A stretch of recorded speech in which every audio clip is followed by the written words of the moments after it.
বাংলাদেশে প্রতিদিন ঘটে যাওয়া গুরুত্বপূর্ণ ঘটনা ও নানা তথ্য নিয়ে আলোচনা এবং বিশ্লেষণে TVN24 নিউজ নেটওয়ার্কের নিয়মিত আয়োজন আলোচনায় বাংলাদেশ অনুষ্ঠানে দর্শক আপনাদের স্বাগত জানাচ্ছি। আমি আশফাক আহমেদ।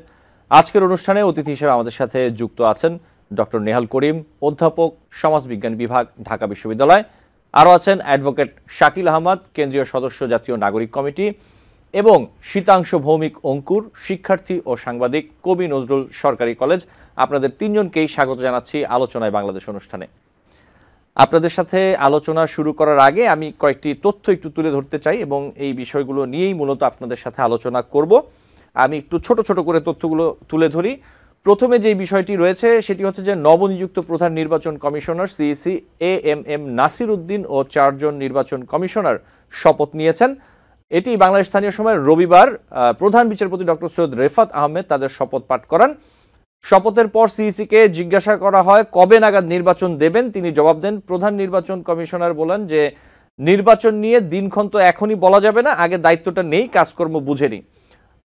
আওয়ামী লীগকে নির্বাচনে আনার ইচ্ছা আছে কিনা এমন প্রশ্নের জবাবে তিনি বলেন, রিফর্ম কমিটির সুপারিশ আসুক, আওয়ামী লীগ নিয়ে অনেক বিতর্ক চলছে, আগে বিতর্কের ফয়সালা হোক, ফয়সালা হলে আপনারা দেখতে পারবেন। আরেক প্রশ্নের জবাবে তিনি বলেছেন, সংস্কার একটা চলমান প্রক্রিয়া, নির্বাচন করতে গেলে কিছু এসেনশিয়াল সংস্কার লাগবে, যেমন এখন নানা রকম কথা হচ্ছে আনুপাতিক ভোটের হার এবং আগের নিয়মে হবে, সংবিধানে যদি এটার ফয়সালা না হয় তাহলে আমরা নির্বাচনটা করব কিভাবে, তিনি এমনটা বলেছেন। এবং নির্বাচন ব্যবস্থা সংস্কার কমিশনের প্রধান বদিউল আলম মজুমদার তিনি জানিয়েছেন, নাগরিক সমাজ, বুদ্ধিজীবী ও শিক্ষক প্রতিনিধিদের সাথে তারা সবাই তত্ত্বাবধায়ক সরকার ব্যবস্থা বহাল করার বিষয়ে একমত বলে তিনি জানিয়েছেন। এটিও রবিবার আগারগাঁওয়ে নির্বাচন ভবনে নির্বাচন ব্যবস্থা সংস্কার কমিশনের সঙ্গে নাগরিক সমাজ, বুদ্ধিজীবী ও শিক্ষক প্রতিনিধিদের সাথে সংলাপ হয় সেখানে, এবং সংলাপ শেষে সংস্কার কমিশনের প্রধান জানান, সংলাপে না ভোটের বিধান রাখার ব্যাপারেও সবাই একমত ছিলেন। জাতীয় সংসদে নারীদের জন্য সরাসরি আসন থাকতে হবে এবং প্রত্যক্ষ নির্বাচন হতে হবে বলেও উল্লেখ করেন বদিউল আলম মজুমদার। এবং তিনি বলেন, আমরা যে ঘূর্ণায়মান পদ্ধতির কথা বলছি তাও হতে পারে, অন্য পদ্ধতিও হতে পারে। সংলাপে নির্বাচন কমিশনের আইন পরিবর্তন করা, PR সিস্টেম সহ বিভিন্ন বিষয়ে আলোচনা হয়েছে বলে জানান সংস্কার কমিশনের প্রধান। রাষ্ট্রপতি নির্বাচন প্রসঙ্গে বদিউল আলম মজুমদার বলেন, সরাসরি নির্বাচনের কথা অনেকে বলেছেন, রাষ্ট্রপতির পদকে আরও শক্তিশালীর কথা বলেছেন অনেকে। এরপরে যে তথ্যটি আমি একটু তুলে ধরতে চাই তা হচ্ছে যে রাজধানীর পুরান ঢাকার কবি নজরুল ও সোহরাওয়ার্দী কলেজের শিক্ষার্থীদের সঙ্গে ঢাকা কলেজ, নটরডেম কলেজ সহ বেশ কিছু কলেজের শিক্ষার্থীদের ধাওয়া পাল্টা ধাওয়ার ঘটনা ঘটেছে। শিক্ষার্থীরা কবি নজরুল ও সোহরাওয়ার্দী কলেজে হামলা চালায় এমন তথ্য আমরা দেখেছি বিভিন্ন গণমাধ্যমে। এই হামলা ও ধাওয়া পাল্টা ধাওয়ার ঘটনায় অন্তত 30 জন আহত হন। হামলায় সোহরাওয়ার্দী কলেজের অ্যাম্বুলেন্স, প্রাইভেট কার সহ 5টি যানবাহন ভাঙচুর ও কলেজের গুরুত্বপূর্ণ মালামাল লুট করা হয় বলে কলেজ সূত্রে জানা গেছে। শিক্ষার্থীরা জানায়, পুরান ঢাকার ন্যাশনাল মেডিকেল কলেজ হাসপাতালে DMRC কলেজের এক শিক্ষার্থীর মৃত্যুকে কেন্দ্র করে ওই হাসপাতালের সামনে বুধবার থেকে বিক্ষোভ করে আসছিল DMRC কলেজের শিক্ষার্থীরা, কিন্তু কবি নজরুল ও সোহরাওয়ার্দী কলেজের শিক্ষার্থীরা একটি অংশ বিক্ষোভরতদের ওপর হামলা করে। এই হামলার প্রতিবাদে DMRC college, Dhaka college, city college, Notre Dame college সহ ঢাকার বেশ কিছু শিক্ষা প্রতিষ্ঠানের শিক্ষার্থীরা সম্মিলিতভাবে কবি নজরুল ও সোহরাওয়ার্দী কলেজে হামলা করে। পরে উভয় পক্ষের শিক্ষার্থীদের ধাওয়া পাল্টা ধাওয়া শুরু হয়। পরে পুলিশ ঘটনাস্থলে গিয়ে পরিস্থিতি নিয়ন্ত্রণে আনে। এই তথ্য আমরা বিভিন্ন গণমাধ্যমে দেখতে পাচ্ছি। আমাদের সাথে কবি নজরুলের শিক্ষার্থী আছেন, তার কাছ থেকেও আমরা জানবো, নিশ্চয়ই এই বিষয়ে আলোচনা করব।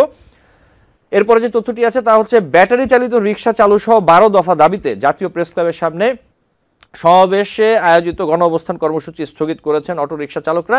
এতে প্রেস ক্লাবের সামনে সড়কে যান চলাচল স্বাভাবিক হয়েছে। পরবর্তীতে অটো রিক্সা চালকদের গণ অবস্থান কর্মসূচি থেকে জানানো হয়েছে, বাংলাদেশ স্থানীয় সময় আগামীকাল সোমবার বেলা 11টায় ঢাকা মহানগর police DMP commissioner Sheikh Mohammad Sajjad আলীর সঙ্গে বৈঠকে বসবে রিক্সা, ভ্যান, ইজি বাইক শ্রমিক ইউনিয়ন। এর আগে বাংলাদেশ স্থানীয় সময় রবিবার সকাল থেকে মোহাম্মদপুর বেরিবাদ সড়ক, 3 রাস্তার মোড়, যাত্রাবাড়ি মোড় ও কামরাঙ্গী চরের শত শত রিক্সা চালক অবস্থান নেন। এতে ওইসব সড়কে সব ধরনের যান চলাচল প্রায় বন্ধ হয়ে যায় বলা চলে, এবং অফিস ও কর্মস্থলগামী যে মানুষ ছিলেন তারা আসলে একরকম দুর্ভোগ পোহাতে হয় তাদের। এবং সবশেষ একটি ছোট্ট করে তথ্য তুলে ধরি এবং এরপরেই আমরা আলোচনায় চলে যাব। সেটি হচ্ছে যে সচিবালয়ের স্বরাষ্ট্র উপদেষ্টা মোহাম্মদ জাহাঙ্গীর আলম চৌধুরী বলেছেন, এখন ট্রাফিক নিয়ন্ত্রণে আমরা ছাত্রদের কাজে লাগাচ্ছি। ট্রাফিক ব্যবস্থা আরও উন্নত করার জন্য আমাদের যারা অবসরপ্রাপ্ত পুলিশ, সেনা সদস্য, বিমান বাহিনী সদস্য, বিজিবি বা আনসার সদস্য রয়েছেন যাদের ট্রাফিকে কাজ করার অভিজ্ঞতা আছে, তাদের নিয়ে একটি কমিউনিটি পুলিশ তৈরি করা হবে। তাদের সংখ্যা 500-র মতো হতে পারে বলে জানিয়েছেন তিনি।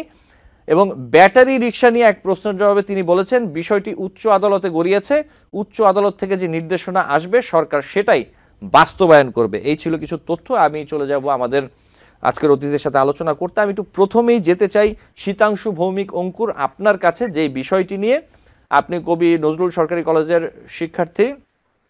আচ্ছা, অঙ্কুরের সাথে তাহলে আমরা জি অঙ্কুর, আপনি নিশ্চয়ই শুনতে এবং দেখতে পাচ্ছেন আমাকে। আপনি কবি নজরুল সরকারি কলেজের শিক্ষার্থী। আপনাদের সেখানে আসলে কি হয়েছে? আমরা যে দেখলাম বিভিন্ন কলেজের শিক্ষার্থীদের মধ্যে মারামারি, ধাওয়া পাল্টা ধাওয়ার যে সংবাদ আমরা দেখছি, আপনি কি জানেন? আপনি কি ঘটনাস্থলে ছিলেন কিনা এবং কি ঘটনা হয়েছে সেখানে?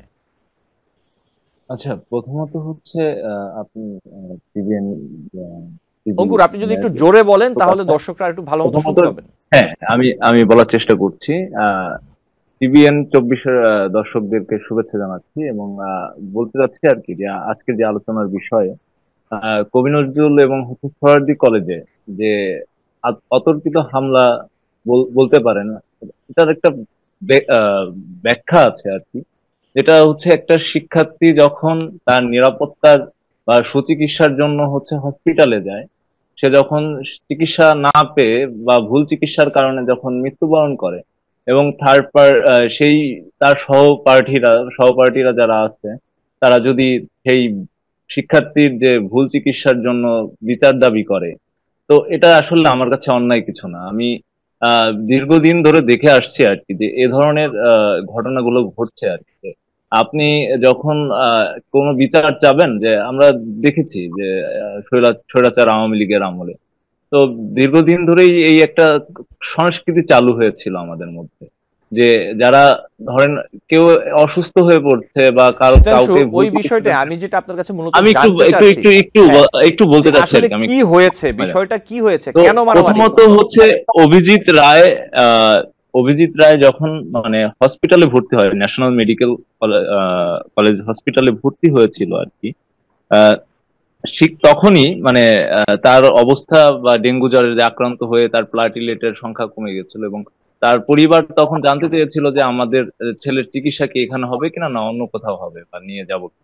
তো হসপিটাল কর্তৃপক্ষ তাকে আশ্বস্ত করেছিল এবং তার পরের দিনই তার যে মানে মৃত্যু হয় আর কি, যে ভুল চিকিৎসার জন্য, এটা তার সহপাঠীরা এবং তার পরিবার দাবি করছিল।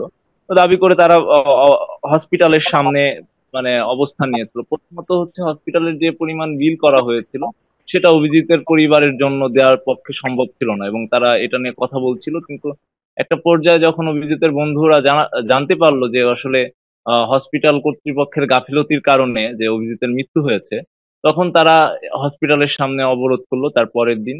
তো তারা যখন বলল যে হচ্ছে আমাদের বন্ধুর ভুল চিকিৎসায় তার প্রাণ গেছে, তো হসপিটাল কর্তৃপক্ষ, পুলিশ, বলতে গেলে যে এখন এই মুহূর্তে আমাদের এই এলাকার বা পুরান ঢাকার যে যে সমস্ত পলিটিক্যাল পার্টি গুলো সক্রিয় আছে, তো তারা মানে একত্রিত হয়ে মানে অভিজিতের বন্ধু বান্ধবদের বা বন্ধুদের সহপাঠীদের হচ্ছে অ্যাটাকিং মানে মুভমেন্টে চলে গেল।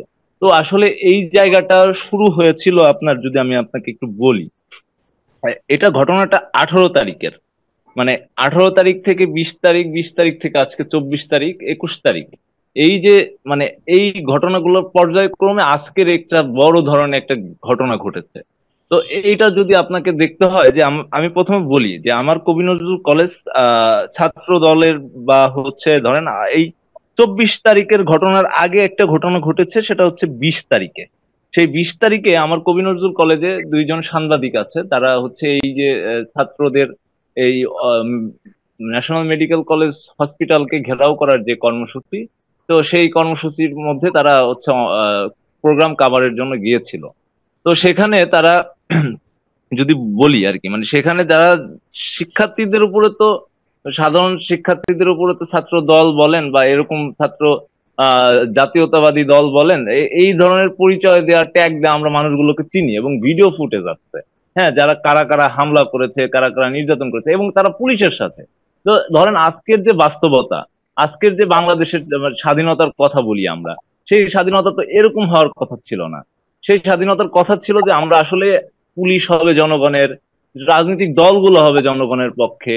সেখানে তো আসলে আমাদের এই ধরনের ভূমিকার কারণে অভিজিতের মতো আজকে যে মানে ডক্টর মাহবুবুর রহমান কলেজের যে মোল্লার কলেজের যে শিক্ষার্থীরা আজকে আমাদের উপর হামলা করলো, আমাদের উপর নির্যাতন করলো, এটার দায় তো সব শিক্ষার্থীদের না। এটার দায় তো শুধুমাত্র ওই রাজনৈতিক দলগুলো নিতে হবে। যারা এই যে এই পুরো সিচুয়েশনটা, যেমন ধরেন হচ্ছে, আমি যদি বলি, আমি একটা নিউজের কাজে একটা ছেলের একটা সাক্ষাৎকার নিয়েছিলাম। ছেলেটার নাম হচ্ছে সাজ্জাদ, সাজ্জাদ নাম। তো ছেলেটা বৃহস্পতিবার সে বলছিল এরকম যে গত বৃহস্পতিবার 21শে নভেম্বর বেলা বেলা 3টার দিকে আহ, আমরা যখন আমাদের যে বন্ধুর মৃত্যুর যে ভুল চিকিৎসা যে মৃত্যুর সে বিষয়ে যে দাবি, বিচারের দাবি করছিলাম, তখন হঠাৎ করে আমাদের উপর অতর্কিত পুলিশ এবং হচ্ছে ছাত্র দল বা হচ্ছে স্থানীয় যে রাজনৈতিক দলের নেতৃবৃন্দ আছে, তারা আমাদের উপর হামলা করে অতর্কিত। তো এই যে তারপর থেকে তারা আবার তারা 20 তারিখে আসলো, তারা 20 তারিখে আবার হামলার শিকার হলো। তো এই যে যে হামলা পাল্টা হামলা চলছে, এই যে তারা মানে গতকালকে পর্যন্ত যতটুকু শুনেছিলাম, যে গতকালকে পর্যন্ত তাদের একটা গ্রুপ আছে, যারা এই আজকে যে হামলাগুলো ঘটেছে বিভিন্ন কলেজের শিক্ষার্থীদের, তারা একটা গ্রুপ খুলেছে। সেই গ্রুপটার নাম হচ্ছে, যদি আমি ভুল না করি, ইউনাইটেড কলেজ অফ বাংলাদেশ। সেই গ্রুপটার মাধ্যমে তারা এই যে হামলা করবে, কিভাবে করবে, এই বিষয়গুলো হচ্ছে তারা বিভিন্ন আপডেট দিচ্ছিল। তো গতকালকে থেকে, তাদের সন্ধ্যার পর থেকে তাদের কোনো আপডেট ছিল না। হুট করে তারা আজকে দুপুরের দিকে এরকম একটা বর্বরচিত হামলা চালালো। তো বিষয়টা হচ্ছে যে এই দায়টা আসলে আমাদের প্রশাসনকে নিতে হবে। কারণ ধরেন, যদি এই বিষয়টা আমরা দেখেছি, ওই সময় পুলিশ ছিলেন, আর্মি ছিলেন, তো তারা যদি ওইখানে চাইতেন, কথা বলতেন শিক্ষার্থীদের সাথে, তাহলে এই ধরনের ঘটনা ঘটতে পারতো না। জি। এবং আমি নিজেও আঘাতপ্রাপ্ত হয়েছি যে এই যে আমরা শিক্ষার্থীরা, যারা আমরা আমাদের অনেকে শিক্ষার্থী ছিল যারা ওই জুনিয়র শিক্ষার্থীদের বোঝানোর চেষ্টা করেছে যে আপনারা যে কেন আসছেন, বা আমাদের তো এই পরীক্ষা চলছে, নিরাপরাধ ছাত্রছাত্রী তো আপনাদের সাথে এগুলো করে নাই। কিন্তু হয়তো আছে না কিছু মানুষজন, তো মানুষ তো থাকেই, বেশি উৎসাহী, তারা হচ্ছে এই ধরনের ঘটনাগুলো ঘটিয়েছে। তো আমরা চেষ্টা করেছিলাম আমাদের জায়গা থেকে যে আমরা যতটুকু পারবো, কিন্তু আসলে মূল এই যে তদন্তের বিষয়টা, যে পুলিশের বা আমরা প্রশাসনের কাছ থেকে কি দাবি করতে পারি এই সময়, যে এই সময় আমরা প্রশাসনকে বারবার বলেছিলাম, আমি বেশ কয়েকবার দেখেছি যে পুলিশ এসে ঘুরে চলে যাচ্ছে। এদিকে আপনার সরোয়ার্দী কলেজ ভাঙচুর চলছে, পুলিশ হচ্ছে দাঁড়িয়ে আছে হচ্ছে বাহাদুর শাহ পার্কে। বিষয়টা হচ্ছে এরকম যে তাদেরও নিরাপত্তা নাই, তারাও যেতে পারছে না, বলে ওরা অনেক লোক, ভাই আমরা কিভাবে যাব? তো এই যে যে একটা জায়গা, যে নিরাপত্তাহীনতার জায়গা, এই জায়গাটা আসলে দরকার, নষ্ট করা দরকার, নিরাপত্তাহীনতার জি জায়গাটা আমাদের শীতাংশু, নিরাপত্তার জায়গাটা জি দরকার। শীতাংশু, হ্যাঁ, ধন্যবাদ। আমি আবারও নিশ্চয়ই আসবো আপনার কাছে সময় পেলে। এই বিষয়টি নিয়ে আমি একটু আমাদের বাকি যে দুজন অতিথি আছে তাদের সাথে একটু কথা বলতে চাই। আপনার কাছ থেকে আমরা একটু ঘটনাটা শুনলাম, এবং আমাদের বাকি দুজন অতিথি নিশ্চয়ই বিষয়টি আজকে দেখেছেন, খেয়াল করেছেন যে কোথায় কি হচ্ছে। ডক্টর নেহাল করিম স্যার, আমি একটু আপনার কাছে আসতে চাই। এই যে কবি নজরুল এবং সোহরাওয়ার্দী সহ অন্যান্য কলেজের শিক্ষার্থীদের, বেশ কয়েকটি কলেজের শিক্ষার্থীদের সাথে যে ধাওয়া পাল্টা ধাওয়া এবং সংঘর্ষের বিষয়টি, আপনি নিশ্চয়ই খবরটি দেখেছেন, এবং যেমনটা শীতাংশু বলছিল আপনি সেটাও শুনলেন। এই ব্যাপারে আপনি কি বলবেন স্যার? ওই অভিজিতের মৃত্যুকে কেন্দ্র করে যদি হয়ে থাকে, তার মৃত্যুটা অবশ্যই মানে এটা দুঃখের বিষয়। কিন্তু আমি আগেও বলেছি, এখনো বলছি, কোনো কিছু হলেই ছাত্ররা মারমুখো হবে, এটা ভাঙবে ওটা ভাঙবে, এটা ঠিক না। আগামীতে যে বাংলাদেশের কি অবস্থা হবে আগামী 3 মাসের মধ্যে, আমি বুঝতে পারছি না। সরকার, এই যে আপনি তো অনেকগুলো বিষয় বললেন এখানে, এই ওই যে ওই ছেলে যেটা শীতাংশু যেটা বললো, ভিক্টোরিয়া পার্কে সব দাঁড়িয়েছিল, ওই যে পুলিশরা, তারা কিছু করলো না। এটা কেন করলো না, এটাও একটা আর কথায় কথায় ছাত্ররা এটা ভাঙবে ওটা ভাঙবে, কেন ভাঙবে? এটা তো দেশের সম্পদ, তাদের মধ্যে এই বোধটা কাজ করে না কেন? আমি আজকে গাড়ি চালালাম, এটা ভাঙচুর করলাম, আমরা কি এই ভাঙচুর আর এই বিক্ষোভ মিছিল করেই কি আমাদের সব হবে? এই যেমন এখন কি বলে 7 কলেজ বিশ্ববিদ্যালয় করতে চায়, কেন বিশ্ববিদ্যালয় করতে চায়? আমাদের কি প্রতি পাড়ায় পাড়ায় বিশ্ববিদ্যালয় হবে? এটাতে বিগত সরকার সস্তার জনপ্রিয়তার জন্য প্রতিটা ডিস্ট্রিক্টে বিশ্ববিদ্যালয় এবং মেডিকেল কলেজ করে দিয়েছে। আমার তো উপযোগিতা বুঝতে হবে, আমার সম্পদ বুঝতে হবে, আমাদের ছাত্রদের মানে সংখ্যাও বুঝতে হবে। করলেই তো হলো না।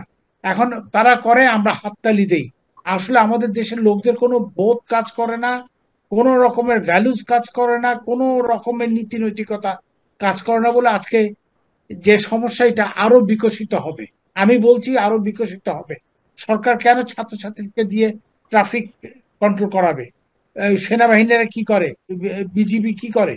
ওখানে তো বসে আছে, আমাদের তো কোনো যুদ্ধ বিগ্রহ নাই। তাদেরকে দিয়ে করা সব ঠিক হয়ে যাবে। তাদেরকে দিয়ে করাবে না, ছাত্রদের কাজে লাগাবে। মানে আমি কোনো তাল খুঁজে পাচ্ছি না। আর কথায় কথায় আন্দোলন হবে, বিক্ষোভ মিছিল হবে, ছাত্ররা এটা দখল করবে, ওটা দখল করবে। তাহলে তো এই সরকারও চলতে পারবে না। তারপরে তো কয়দিন মধ্যে সরকারকে দরকার নেই। তো এইভাবে যদি মানে সবকিছুতে মানে মেনে নেয়, তাহলে তো একটা সমূহ বিপদ। আমি সমাজবিজ্ঞানের ছাত্র বা শিক্ষক হিসেবে আমি বলছি, যেভাবে দেশ চলছে এভাবে চলার কথা না, চলা উচিত না। সরকারকে এখনই ব্যবস্থা নিতে হবে যে কি করবে। ওই যে সংস্কার কমিশন করলেই যে মানে সব হয়ে গেল তা না। আমাদের আরেকটা কথা মনে রাখতে হবে, আমরা কথায় কথায়, আমাদের সরকারও কথায় কথায় বিদেশের সাথে তুলনা করে। বাংলাদেশকে কোনো অবস্থাতে বিদেশের সাথে তুলনা করে কোনো কিছু করা যাবে না। বাংলাদেশকে বাংলাদেশের আর্থসামাজিক কাঠামোর পরিপ্রেক্ষিতে পরিকল্পনা নিতে হবে, সাজাতে হবে, সেভাবে গঠন করতে হবে। আমাদের তো বুঝতে হবে আমাদের জনসাধারণ বোধ কতটুকু আছে। আমি খুব মানে জোর দিয়ে বলতে পারি, আমাদের দেশের 98% লোকের কোনো বোধ কাজ করে না, কোনো নীতি নৈতিকতা কাজ করে না, কোনো সৃজনশীলতা কাজ করে না। আমরা সবাই নিজেকে পারফেক্ট ভাবি, আদৌ আমরা কিন্তু পারফেক্ট না। যখন নাকি আমি তুলনা করি তখন দেখি যে আসলে আমাদের মধ্যে পারফেকশনের খুব ঘাটতি আছে। আজকে যে যে যেমন সংস্কার কমিশন গুলো হয়েছে, এরা কি করছে, কি সব জি। সংস্কারই যে মেনে নেবে সরকার, বা আগামী দিনে যেই নির্বাচিত সরকার আসবে তাও তো না। তখন তো তারা এটাকে আবার রিভাইজ করতে পারবে। জি কাজে স্যার। যা কিছু করবে জি স্যার, চিন্তা আমরা ভাবনা করে করবে। জি জি স্যার, দুঃখিত স্যার, থামাতে হলো। আমরা এই বিষয়গুলো নিয়ে নিশ্চয়ই আলোচনা করব আজকে যদি সময় পাই। আমি একটু অ্যাডভোকেট শাকিল আহমদের কাছে যেতে চাই স্যার, সংস্কার নিয়ে আমরা আলোচনা করব হয়তোবা। শাকিল আহমদ, আজকের ঘটনাটি নিশ্চয়ই আপনি দেখেছিলেন এবং শীতাংশুও বলছিল এই ব্যাপার, আসলে আপনার পর্যবেক্ষণ কি, আপনি বিষয়টি কিভাবে দেখছেন যদি একটু বলতেন। জি, ধন্যবাদ টিভেন24 কে আমাকে সুযোগ দেওয়ার জন্য। প্রথমত কথা হচ্ছে, আমাদের দেশে যে ট্রেন্ড চালু হয়েছে, সেই ট্রেন্ডটা হচ্ছে কোনো বিচার দাবি করা কিংবা আমার কোনো অধিকারের কথা বলতে গেলে রাজপথে গিয়ে মারামারি হুড়োহুড়ি না করলে কেন যেন এটা নিয়ে কোনো ডিপার্টমেন্ট কনসার্ন প্রকাশ করে না কিংবা এটা নিয়ে গুরুত্ব দেয় না, প্রথম। সেকেন্ড হচ্ছে, আমাদের যে কোনো কাজে কিংবা যে কোনো কথাই কেন এত বেশি বিধ্বংসী হতে হবে? আমরা একটা অধিকারের কথা বলতে গিয়ে কেন আমাকে মারামারির দিকে যেতে হবে? এখানে উভয় পক্ষকেই মনে হয় আরো বেশি সহনশীল হতে হবে।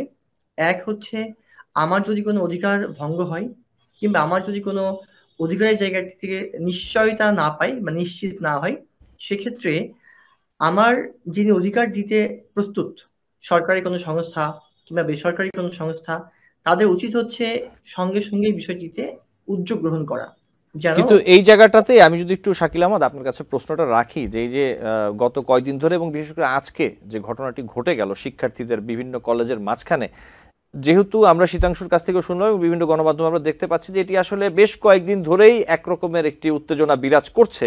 এই বিষয়টি কি আসলে কলেজ কর্তৃপক্ষ অথবা আপনার প্রশাসনের যারা ছিলেন তাদের অ্যাকনলেজমেন্টে কি আসলে যায়নি, অথবা তারা কি ব্যাপারটি খুব হালকাভাবে নিয়েছেন বলে আপনার মনে হয়? না হলে আজকে এইরকম ঘটনা কেন ঘটবে?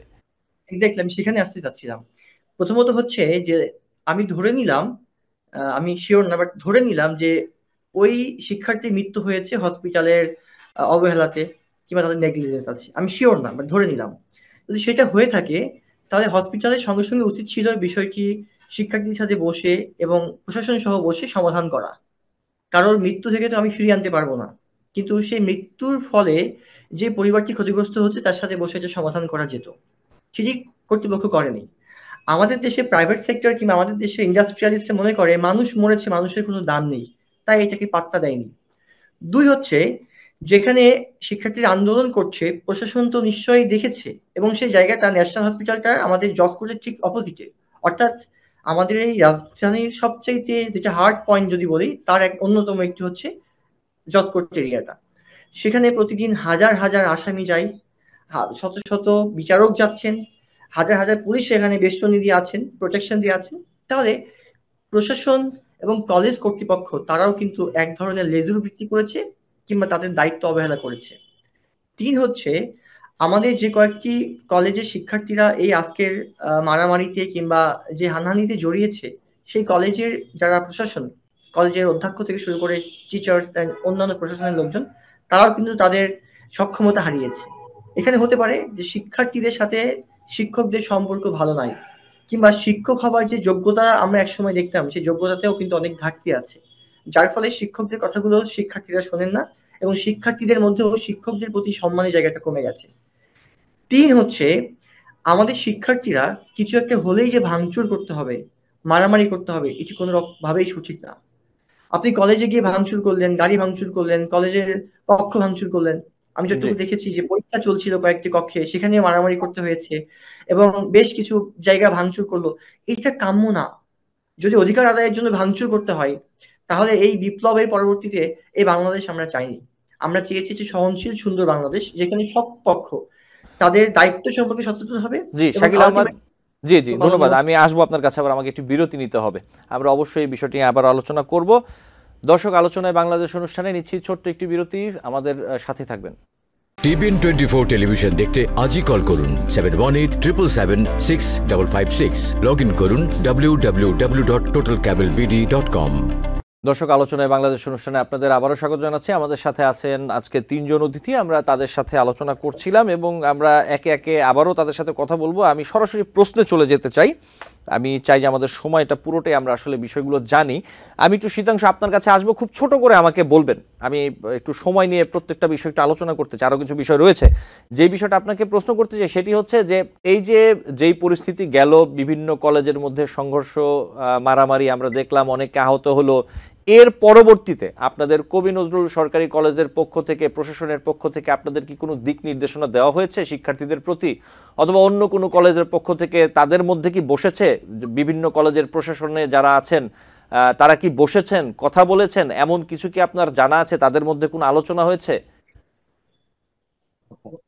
প্রথমত হচ্ছে যে আমরা যখন আমাদের সাথে এই ঘটনাটি ঘটলো আর কি, শীতাংশ একটু যদি জোরে বলেন আপনি আপনার।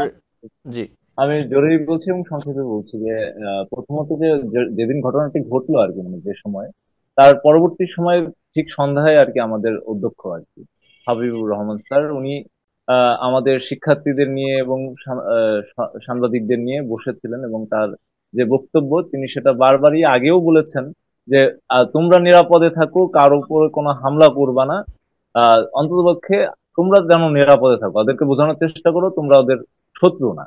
মানে এই জায়গাটা থেকে হচ্ছে অধ্যক্ষ যেভাবে মানে আমাদের পাশে ছিলেন, আমরা এই শিক্ষার্থী হিসাবে আসলে এটাই চেয়েছিলাম। এবং সে নিজে ওই সময় যখন হামলা করে আর কি ওই শিক্ষার্থীরা, তখন সে নিজে ছিল গে, সে নিজে শিক্ষার্থীদেরকে বোঝানোর চেষ্টা করেছে, যে বলেছে যে এই ঘটনার সাথে তো আর সাধারণ শিক্ষার্থীরা জড়িত না। তো এক পর্যায়ে আমার অধ্যক্ষকেও ফিজিক্যালি ভাবে হ্যারাসমেন্ট করার চেষ্টা করা হয়। তখন আমরা আসলে শিক্ষার্থী যারা ছিলাম তারা গেটটা বন্ধ করে দিয়ে আমরা অধ্যক্ষকে নিয়ে হচ্ছে ভিতরে নিয়ে আসি আর কি। তো অধ্যক্ষ সবসময় বলেছেন যে হচ্ছে যে এই ধরনের হামলায় কোনো ধরনের উস্কানিতে পা দেওয়া যাবে না বা কাউকে কোনোভাবে আঘাতপ্রাপ্ত করা যাবে না। এবং সত্যি বলতে আসলে এখানে একতরফাই মানে হামলা হয়েছে। মানে শিক্ষার্থীরা মানে আমাদের কবি নজরুল বলেন বা সোহরাওয়ার্দী কলেজে বলেন, এরা আসলে যে সমস্ত সাধারণ শিক্ষার্থীরা ছিল তারা আসলে পরীক্ষার হলে ছিলেন। তো সোহরাওয়ার্দী কলেজের শিক্ষার্থীরা আসলে আজকে প্রথম বর্ষের পরীক্ষা ছিল এবং কবি নজরুলের শিক্ষার্থীদেরও আজকে প্রথম বর্ষের পরীক্ষা ছিল, তারা সোহরাওয়ার্দী কলেজে ছিলেন এবং সোহরাওয়ার্দী কলেজের শিক্ষার্থীরা কবি নজরুল কলেজে ছিলেন। তো যেই কারণে মানে ওই কবি নজরুলের শিক্ষার্থীরা যখন সোহরাওয়ার্দীতে ছিল, তো সেই সোহরাওয়ার্দীর উপরে হামলা হয়েছে, তো আমাদের শিক্ষার্থীদের সংখ্যা আর কি হামলায় আহত হওয়ার সংখ্যাটা বেশি। তো আমাদের এক সহকর্মী আছে যেও আজকে পরীক্ষা দিচ্ছিল, সে আহ, তার আহ, সে তার নারী যে সহপাঠী আছে তাদেরকে বাঁচানোর জন্য সে আহ, ঘিরে ধরেছিল, কিন্তু তাকে পিঠ পিঠ থেকে কোমর থেকে যেভাবে বেধড়ক মানে মারা হয়েছে। তো যদি দেখাতে পারতাম আপনাদের, আসলে আপনাদের মানে এই জায়গাটা হচ্ছে আসলে যারা মেরেছে আমার মনে হয় না তারা আসলে শিক্ষার্থী। অনেকে আছে এদের মধ্যে, অনেকে শেখ হাসিনার ছবি নিয়ে এসেছিল, অনেকে পলিটিক্যাল কথাবার্তা বলেছিল। মানে এরকমও দেখেছি, মানে এরকমও শেখ হাসিনার ছবি পোড়াতেও দেখেছি বা ভাঙতেও দেখেছি। আবার এর মধ্যে দেখেছি যে হামলা করতেছে, পুলিশের উপরে ঢিল ছুটতেছে, এই ধরনের ঘটনাগুলো আমরা দেখেছি। মানে আপনি যেটা বলতে চাচ্ছেন এখানে বহিরাগতরাও থাকতে পারে, এটি আপনি বলতে চাচ্ছেন? হ্যাঁ, বহিরাগত থাকতে পারে, অবশ্যই থাকতে পারে। এটা হচ্ছে যে আমরা তো আসলে সকলের আইডেন্টিটি মানে দেখার সুযোগ ছিল না আমাদের, বা আমরা দেখতেও পারিনি। তো এখানে অবশ্যই আমরা একটু আগে ভাই বলেছেন, আমার সহ-আলোচক ভাইয়া, যে এখানে পুলিশের ভূমিকাটা মানে দরকার ছিল। আমরা আসলে প্রত্যাশা করেছিলাম প্রশাসন আমাদেরকে রক্ষা করবেন। বুঝছি। শীতাংশু, আপনাকে ধন্যবাদ। আমি আবারও আসবো আপনার কাছে। আমি একটু যেতে চাই নেহাল করিম স্যার আপনার কাছে, যেই বিষয়টা নিয়ে যেমনটা আপনি বলছিলেন, এই যে ট্রাফিক ব্যবস্থাপনা, আমরা যেটা দেখলাম যে ট্রাফিক ব্যবস্থাপনা এবার অবসরপ্রাপ্ত সদস্যদেরও আনছে সরকার। অবসরপ্রাপ্ত পুলিশ, সেনা সদস্য, বিমান বাহিনী সদস্য, বিজিবি বা আনসার সদস্য রয়েছেন, যাদের ট্রাফিকে কাজ করার অভিজ্ঞতা আছে, তাদের নিয়ে একটি কমিউনিটি পুলিশ করা হবে, এমনটা জানিয়েছেন স্বরাষ্ট্র উপদেষ্টা। এমন একটি পরিকল্পনা নিয়ে কাজ করা হচ্ছে। এবং আমরা গত কয়েকদিন ধরেই, বেশ কিছুদিন ধরে যে পরিস্থিতি দেখতে পাচ্ছি ব্যাটারি চালিত রিক্সা নিয়ে, স্যার আপনি নিশ্চয়ই খেয়াল করেছেন, এবং গত কয়েকদিন ধরে তারা রাস্তায় নেমে বিক্ষোভ করছেন, তাদের দাবি নিয়ে, বিভিন্ন দাবি নিয়ে তারা রাস্তায় চলতে চান, তাদের বৈধতা দিতে হবে, নানা রকম বিষয় রয়েছে। সার্বিক পরিস্থিতি সম্পর্কে আপনি কি বলবেন নেহাল করিম স্যার? প্রথম কথা হচ্ছে যে এই যে আপনি দুটো প্রশ্ন করেছেন, তাই না? জি স্যার। একটা তো মানে ট্রাফিক, ব্যাটারি চালিত রিক্সা, জি স্যার। আরেকটা স্যার ট্রাফিক ব্যবস্থাপনায় অবসরপ্রাপ্ত। জি। এখন আমার প্রশ্ন হচ্ছে সরকারের কাছে, আমাদের কি ট্রাফিক যারা কন্ট্রোল করতো সেই পুলিশরা কি মানে কমতি দেখা গেছে নাকি নেই? বা আগে তো এই সমস্যা ছিল না, এখন কেন হচ্ছে? কি কমে গেছে? যদি কমে যায় দ্রুত গতিতে, তাহলে আরো কিছু ইনক্লুড করা দরকার। এখন ওই প্রাক্তনদের নিয়ে করবে, এতে তো বোঝা যাচ্ছে যে মানে দুর্ভিক্ষ চলছে সব জায়গায়। সেটাও আমার কাছে কোনো বোধগম্য হচ্ছে না। আর দ্বিতীয় প্রশ্ন যেটা, ব্যাটারি চালিত রিক্সা আমি ব্যক্তিগতভাবে আমি খুব কমফোর্ট ফিল করি যখন আমি চড়ি, কারণ সিট খুব চওড়া, দুজন খুব চমৎকার ভাবে বসা যায়, কোনো সাউন্ড নেই। সিএনজি থেকে ব্যাটারি চালিত রিক্সা বা প্যাডেল চালিত রিক্সার থেকে ব্যাটারি চালিত রিক্সা অনেক কমফোর্টেবল আমি মনে করি। এরা থাকলে তো কোনো অসুবিধা নাই। আর রিক্সা তো এটা খুব অমানবিক, পুরো শরীরের শক্তি দিয়ে চালাতে হয়। তাই এটা তো আমরা তো বুঝি না, অনেকে সাধারণত বুঝতে চায় না। তাদেরকে আস্তে আস্তে ব্যাটারি চালিত রিক্সার মধ্যে করে দিলে তো ভালো, কায়িক পরিশ্রম কমে যায়, শারীরিক শক্তি কমে যায়। এখানে বাধা কোথায়? কেন আমি সরকার যখন এগুলি পারমিশন দিয়েছিল, তাহলে আবার সরকারের মধ্যে কোন রকমের আন্ডারস্ট্যান্ডিং নেই বোঝা যাচ্ছে। আসলে আমরা সব অ্যাজ এ হোল বাংলাদেশে কোনো সিস্টেম কাজ করে না। That's why we are facing number of problems. এবং এইখানে সিস্টেম কাজ করে না বলেই যত ধরনের সমস্যা হচ্ছে। এবং এই সিস্টেম আগামী 10 বছর আমি থাকবো না, হয়তো আগামী 10 বছরে বাংলাদেশের স্থিতিশীলতা আসবে না, আমি হলপ করে বলে যেতে পারি। জি ডক্টর নেহাল করিম, আপনাকে ধন্যবাদ। আমি একটু অ্যাডভোকেট শাকিল আহমদ, একই বিষয় একটু আপনার কাছে আসবো। এই বিষয়ে আপনি একটু আপনার মতামতটা দিলে অথবা কথাগুলো বললে পরবর্তীতে আমি একটু অন্য প্রশ্ন রাখবো আপনার কাছে। জি বলুন। জি, প্রথমত হচ্ছে যে সাবেক যারা প্রশাসনে ছিল তাদেরকে নিয়ে এসে ট্রাফিকে দেওয়া, আমি মনে করি এটা একটা ব্যাড ডিসিশন সরকারের। কারণ আমাদের এই বিপ্লবের কিন্তু একটা গুরুত্বপূর্ণ বিষয় ছিল যে কাউকে নিয়োগ মানে চুক্তি ভিত্তিক নিয়োগ দেওয়া যাবে না। তাই যিনি সাবেক হয়ে গেছেন তার নেই শারীরিক সক্ষমতা হয়তো, নেই, মানসিক সেরকম পরিস্থিতিও নেই। এখন এসে চাকরি করবে, ট্রাফিকে কাজ করবে, রোদ্রে দাঁড়িয়ে বৃষ্টিতে ভিজে কাজ করবে। ইটস বেটার তাকে তো আমার স্যালারি দিতেই হবে। নতুন করে নিলে আমার তো বেকারত্ব কমে এবং সেখানে ট্রাফিকিং সিস্টেমটা সুন্দর হয়। কাউকে দরকার নেই পুরান কাউকে নিয়ে আসা। এক। দুই হচ্ছে আমাদের যেই ব্যাটারি চালিত রিক্সা, আমি নিহাল করিম স্যারের সঙ্গে একমত হয়েই বলবো যে সারা পৃথিবী যেখানে এগিয়েছে সেখানে প্যাডেল চালিত রিক্সাটা একটা অমানবিক বলে আমার কাছে মনে হয়। একজন ব্যক্তি ধরেন যার বয়স 70 হয়েছে, সে হয়তো পেটের দায়ে রিক্সা চালাচ্ছে, সে তো রিক্সা চালাতে পারে না। তার রিক্সা কিন্তু আমি আপনি উঠি না, মনে করি যে উনি পারবে না, ওনার কষ্ট হবে, অনেক লম্বা টাইম লাগবে। আর যদি সবার কাছেই যদি হয় ব্যাটারি চালিত, তখন কিন্তু উঠতে সমস্যা হবে না। দুই হচ্ছে যদি বলা হয় যে না, এই রিক্সার কারণে আমাদের ইলেকট্রিসিটি অনেক বেশি ইউজ হচ্ছে, ইলেকট্রিসিটি তো অনেক কারণে ইউজ হতে পারে, অনেক কারণে ইউজ হচ্ছে, তাকে তো আপনি বন্ধ করছেন না। তাহলে যেটা একজন গরিব মানুষের চলার বাহন, তাকে কেন বন্ধ করছেন?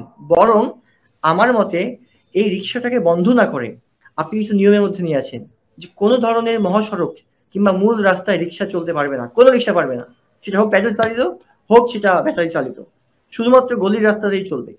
দুই, রিক্সা যেখানে তৈরি হয় সেখানকে আপনি একটু নিয়ম করেন যে এমন ব্রেকিং সিস্টেম করতে হবে যেন সে ব্রেক করে কন্ট্রোল করতে পারে। আমরা দেখি যে ব্যাটারি চালিত রিক্সাতে অনেক বেশি দুর্ঘটনা হয়, কারণ এই ব্যাটারি চালিত রিক্সাতেও যে ব্রেকিং সিস্টেম আছে, প্যাডেলেও সেম ব্রেকিং সিস্টেম। অর্থাৎ একটা রিক্সা কিন্তু অনেক স্পিডে চলে, আমি দেখেছি মাঝে মাঝে বাইকের চেয়েও স্পিডে চলে যায় একটা রিক্সা। তখন যদি স্পিডে ব্রেক করতে হয় সে কিন্তু ব্রেক করতে পারে না, তখন সে ব্রেক ফেল করে অ্যাক্সিডেন্ট করে। তাহলে আপনি সেইভাবে ব্রেকিং সিস্টেম করেন, সেইভাবে আপনি ম্যানুফ্যাকচার করেন যেন রিক্সাটাকে কন্ট্রোলে আনতে পারেন। আমরা করি কি, আমরা গাছের গোড়া কাটি না, নাকি গাছের সবসময় আমরা ওই পাতা কাটতে চাই। পাতা কেটে তো আপনি গাছকে কন্ট্রোল করতে পারবেন না।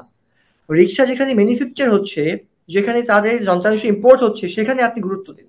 ওইটাকে আপনি গুরুত্ব না দিয়ে আপনি বলছেন রিক্সা চালানো যাবে না, এটা বন্ধ করে ফেলেন, রাস্তায় আপনি ধরছেন কেন? আপনি এটাকে একদম গোড়ায় হাত দেন, তাহলে এটাকে সুন্দর করতে পারবেন। প্রশ্ন হতে পারে যে এটা তো এখন সাবসিডাইজ মেটার, কোর্ট থেকে একটা রায় দিয়েছে, আমরা কি করতে পারি? আমার ব্যক্তিগত মত হচ্ছে হাইকোর্ট ডিভিশন থেকে একটা রায় হয়েছে, অ্যাপিলের ডিভিশনে সরকার চাইলে অ্যাপিল করতে পারে, সেখানে অ্যাপিল করে সরকার এটার প্রয়োজনীয়তা এবং আমাদের যেই ইকোনমিক অবস্থান, বাংলাদেশের সকল মানুষের অবস্থান, যারা গভর্নমেন্ট বুঝাক আমাদের কোর্টকে, আমার বিশ্বাস আদালত পজিটিভলি দেখবেন এবং সেখানে জনগণের যে আকাঙ্ক্ষা এবং একজন গরিব মানুষের জন্য যা প্রয়োজন সেটি হয়তো কোর্ট একটা রায় দিবেন এবং এই আদালতের রায়ের মধ্য দিয়েই আমার বিশ্বাস একটি সুন্দর সমস্যার সমাধান হতে পারে। তবে সমস্যাটি হচ্ছে আমাদের অনেক রায় আছে, অনেক আইন আছে, অনেক নিয়ম আছে, অ্যাপ্লিকেশন নাই। আমাদের সঠিক এক্সিকিউশনের কারণে কিন্তু আজকে রাষ্ট্রটি এত বেহাল দশায়, এত হযবরল। আমার বিশ্বাস যদি সরকার এটাকে একটু গুরুত্ব দিতে পারে, তবেই সকল সমস্যাগুলোকে অনেকাংশেই সহজভাবে সমাধান করা সম্ভব। জি, শাকিল আহমদ, আমি আপনার কাছে আবার একটি প্রশ্ন নিয়ে আসবো। আমি যদি একটু প্রশ্নটা রাখি এবং আপনি যদি সংক্ষেপে বলেন, সময় যেহেতু কম। ক্ষমতাচ্যুত আওয়ামী লীগ সরকারের প্রণীত আইনের অধীনে গঠিত নতুন নির্বাচন কমিশনকে প্রত্যাখ্যান করেছে জাতীয় নাগরিক কমিটি। সংগঠনটি বলছে রাজনৈতিক দলগুলোর চাপের কাছে নতি স্বীকার করে অন্তর্বর্তী সরকার ইসি গঠন করতে বাধ্য হয়েছে। এটি গণ অভ্যুত্থানের চেতনার সঙ্গে বিশ্বাসঘাতকতার শামিল। নির্বাচন ব্যবস্থা সংস্কারের আগে ইসি গঠনের প্রতিবাদে জরুরি সংবাদ সম্মেলন করে এই বক্তব্য তুলে ধরেছে জাতীয় নাগরিক কমিটি। এই হলো বিষয়। আপনি জাতীয় নাগরিক কমিটির সদস্য, এই বিষয়ে আপনি আপনার বক্তব্যটা যদি একটু বলতেন, আপনারা আসলে স্পষ্ট করে মানে কি বোঝাতে চাচ্ছেন যদি একটু বলতেন। আচ্ছা, আজকে সংবাদ সম্মেলনে আমাদের নেতৃবৃন্দ স্পষ্ট বলে দিয়েছে, সেটি হচ্ছে যে আমাদের এই বিপ্লবের এবং ছাত্র জনতা কিন্তু যে কথা ছিল যে ফ্যাসিবাদী ব্যবস্থা বিলোপ এবং একটি রাজনৈতিক বন্দোবস্ত, এবং সেটার অধীনে কিন্তু আজকের এই বিপ্লবী সরকার বা অন্তর্বর্তীকালীন সরকার কিন্তু গঠিত হয়েছে। এবং এই সরকার আমাদের রাষ্ট্রকে সংস্কারের উদ্দেশ্যে কিন্তু বেশ কিছু সংস্কার কমিশন তৈরি করেছে, গঠন করেছে। এর মধ্যে একটি হচ্ছে নির্বাচন প্রক্রিয়ার সংস্কার কমিশন, এবং এই কমিশন কিন্তু 31শে ডিসেম্বরের মধ্যে একটি তাদের প্রতিবেদন পেশ করবেন, যেখানে কোন কোন বিষয়গুলো সংস্কার দরকার, আইনের কোনো চেঞ্জ দরকার কিনা, কোন পদ্ধতিতে ইলেকশনটি হলে সেটি জনগণের কাছে বেশি গ্রহণযোগ্য হবে, জনগণের সম্পৃক্ততা থাকবে। কিন্তু দেখেন, একদিকে আমি সংস্কার কমিশন করলাম, অন্যদিকে সেই কমিশনের কোনো মন্তব্য কিংবা তার কোনো প্রতিবেদন ছাড়াই তার আগে আমি আবার নির্বাচন কমিশন গঠন করলাম 2022 সালের আইনে। মজার বিষয় হচ্ছে যে আইনটা যখন হলো 2022 সালে এবং তার অধীনে যখন লাস্ট ইলেকশনের আগে যখন নির্বাচন কমিশন গঠন করা হলো, তখন কিন্তু বাংলাদেশের তৎকালীন বিরোধী দল, যাকে আমরা বলছি বিএনপি সহ অন্যান্য যারা ছিল, সবাই কিন্তু এই আইনের প্রতিবাদ করেছিল, বলেছিল এই আইন বাতিল করতে হবে। এবং আপনি খেয়াল করে দেখবেন বিএনপিরা অনেকবার সংবাদ সম্মেলন করে বলেছিল যে এই নির্বাচন কমিশন সংক্রান্ত আইন এবং সংবিধানের সঠিক সংস্কার এবং সংশোধন ছাড়া একটি গ্রহণযোগ্য নির্বাচন সম্ভব নয়। তাহলে আমি যখন সেই আইনটাকেই বলছি গ্রহণযোগ্য না, কিংবা আইনটাকেই বলছি সংশোধন হওয়া প্রয়োজন, সেই আইনের অধীনেই নির্বাচন কমিশন আপনি গঠন করলেন কিসের নির্দেশে, কার জন্য? আমাদের তো মনে হয় যে কোন কোন রাজনৈতিক দলের চাপে পড়ে এই সরকার করেছে। তাই আমাদের স্পষ্ট বক্তব্য হচ্ছে, আমরা এই নির্বাচন কমিশনকে আমরা একবারে বয়কট করছি এবং আমরা মনে করি এটি সঠিক হয়নি। এবং আমরা বিশ্বাস করি জনগণের আকাঙ্ক্ষাকে পূরণের জন্য এই সরকার এই আইনটাকে বাতিল করে এবং নতুন করে আইন করে সেখানে নতুন ভাবে আবার ইলেকশন কমিশন গঠন করবে, যেটি জনগণের আকাঙ্ক্ষার পূরণে কাজ করবে বলে আমরা জি, বিশ্বাস করি। শাকিল আহমদ, আপনাকে ধন্যবাদ। আমি একটু নেহাল করিম স্যার আপনার কাছে আসতে চাই এই একই বিষয় নিয়ে, যে নির্বাচন ব্যবস্থা সংস্কার করার জন্য একটি কমিশন গঠন করা হয়েছে আমরা জানি, এবং এই কমিশন কাজ করছে, এবং এরই মধ্যে যে বিষয়টি হলো যে নির্বাচন কমিশন কিন্তু আবার গঠন হয়ে গেল, শপথও নিয়ে নিল আজকে, সিইসি সহ আরও 4 জন কমিশনার তারা শপথ নিয়েছেন। তো তাহলে আসলে আপনি এই বিষয়ে কি বলবেন? যেমনটা শাকিল আহমদ বলছিলেন যে নির্বাচন ব্যবস্থা সংস্কার কমিশন করলেন, কমিশনের রিপোর্টের আগেই আপনি নির্বাচন কমিশন গঠন করে ফেললেন, আপনি স্যার এই বিষয়ে কি বলবেন? আচ্ছা, এটা বলার আগে একটা মিনিট আমি অ্যাডভোকেট শাকিল কথা সূত্র ধরে বলতে চাই। চুক্তিভিত্তিক নিয়োগ দিয়েছে মানে উনি আপত্তি করলেন, কথাটা হচ্ছে যে চুক্তিভিত্তিক নিয়ম তো সব আমলাদের দিয়েছে না, এই উপদেষ্টা ডক্টর ইউনূস থেকে শুরু করে উপদেষ্টা সব চুক্তিভিত্তিক নিয়োগ না? দ্যাট ইজ নির্বাচনের আগ পর্যন্ত তারা থাকবে, সবই চুক্তিভিত্তিক। কাজে এখানে আমি মনে করি না চুক্তিতে আনলে কোনো অসুবিধা হবে। যাক, এটা গেল। আর এই যে সিএসি আনলো, এই যে চিফ ইলেকশন কমিশন কে জামায়াত আর বিএনপি পছন্দের লোক বলেই উনি চলে এসছেন, মানে এটাও তো ঠিক হলো না। এবং আরো যারা 4 জন আছে এরাও কারো না কারো পছন্দের। তো এইভাবে যদি হয়, সেই মানে কি বলে, মানে আগের মতনই যদি সব চলতে থাকে, তাহলে এই সংস্কার টস্কার করে কি লাভ? আসলে হবে না এই দেশে। আমি মনে করি, আমার একটাই সাজেশন, সেটা ইউনূস কেন, আরো স্বর্গের থেকেও যদি কেউ আসে পারবে না, বরং বাংলাদেশের প্রশাসনকে লিজ দিয়ে দিই। ওই সিঙ্গাপুরের লিক ওয়ান বা মালয়েশিয়ার মাহাথির মোহাম্মদ প্রশাসকের কাছে লিজ দেখ, তাহলে ঠিক হয়ে যাবে। আর নাইলে উত্তর পাড়ার থেকে আসবে। এ হবে না এই দেশে। এই যে দেশের সিস্টেম কাজ করে না, সেই দেশে কোনো কিছুই হবে না। এই যে ছাত্ররা আজকে আন্দোলন করছে সব জায়গায়, এটা তো উত্তর উত্তর বাড়বে। কেন 7 কলেজকে বিশ্ববিদ্যালয় করতে হবে? কারণটা কি? যুক্তিটা কি? এগুলি কেউ তলিয়ে দেখে না, তাল দেয়। আসলে ভিন্ন কোয়ার্টার থেকে আমি মনে করি বিগত সরকারের সমর্থকরা দেশে অস্থিতিশীলতা বিরাজ করার জন্যই যত্রতত্র বিক্ষোভ মিছিল বা অরাজকতা করে বেড়াচ্ছে। এটা সরকারকে শক্ত হাতে যদি ডিল না করে এবং সেনাবাহিনী যদি যত্রতত্র নামিয়ে পয়েন্টে পয়েন্টে নামিয়ে না দেয়, তাহলে কিন্তু আরো বিশৃঙ্খলা হবে, আমি দৃঢ়ভাবে বিশ্বাস করি। জি, নেহাল করিম স্যার আপনাকে ধন্যবাদ। শীতাংশু, আমরা একদম শেষ সময় আছি, আপনি যদি 1 মিনিটে কিছু বলতে চান, এই যে যে ঘটনা ঘটেছে এই বিষয়ে আপনি যদি 1 মিনিটে কিছু বলতে চান। শীতাংশু, আপনার সাউন্ডটি মনে হয় বন্ধ করা। আমার একটাই হচ্ছে আলাপের বিষয় ছিল, সেটা হচ্ছে যে ধরেন যদি শিক্ষার্থী না, বাংলাদেশের নাগরিক হিসাবে আমাদের তো জানমালের নিরাপত্তা দেওয়া তো সরকারের কাছে বা রাষ্ট্রের কাছে আমাদের প্রাপ্য। তো আমাদের যেই কলেজের শিক্ষার্থীরা যারা পরীক্ষার হলে ছিলেন, যারা মানে জানতেনই না যে এই ধরনের ঘটনা ঘটেছে বা এই ধরনের ঘটনা ঘটতে পারে, যারা আঘাতপ্রাপ্ত হলেন, আসলে তারা কি বিচার পাবে না? এই এই এই দায় কি সরকার নেবে না? মানে আমার সহকর্মী, আমার বন্ধু, আমার ছোট ভাই, সে রক্তাক্ত হয়ে আসলো, তাকে যে রক্তাক্ত করলো যারা, তারাও হয়তো অবুঝ, তারাও হয়তো আমাদের মতো না জেনে, কিন্তু এখানে রাষ্ট্রের তো একটা দায়িত্ব ছিল আমাদের নিরাপত্তা দেওয়ার জায়গায়। তো সেই জায়গাটাকে আমরা পাবো না।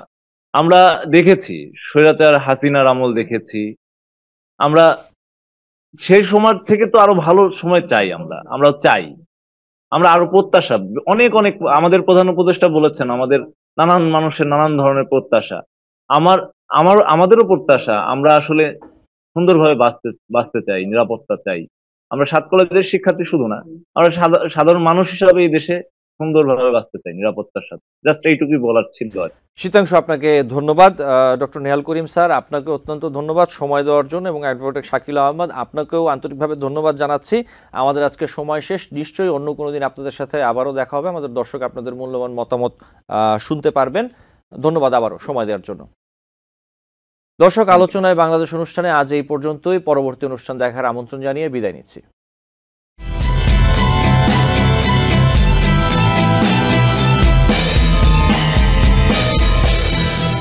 TBN 24 টেলিভিশন দেখতে আজই কল করুন 7187776556। লগ ইন করুন www.totalcablebd.com।